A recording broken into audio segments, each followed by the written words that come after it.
আমি একজন সনাতনী, আমি ইস্কনের পরম ভক্ত। আমি শ্রীরাম প্রভুপদ গোটা পৃথিবীব্যাপী হরে কৃষ্ণ মন্ত্র আর প্রভু শ্রী জগন্নাথ দেবের রথযাত্রা তিনি একমাত্র ব্যক্তি গোটা পৃথিবীতে ছড়িয়ে দিয়েছেন। এর থেকে আর বড় কিছু ইসকনের তরফ থেকে কি কোনো কিছু এরা নিঃস্বার্থভাবে গীতা প্রচার প্রসার করে বহু জায়গায় অপমানিত হয়েছে, এরা থেমে থাকে। শ্রীলা প্রভুপদ ঠাকুরের মহাগুরুর যে আশীর্বাদ তাকে তিনি করেছেন।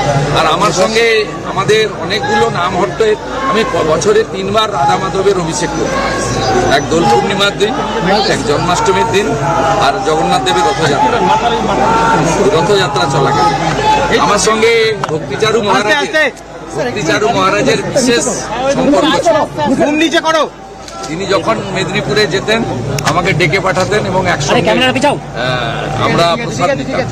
এটা আমার স্মৃতি আছে, আমি এখানে এসেছি, আমরা একসঙ্গে অনেক কাজ করব, অনেক কাজ করব।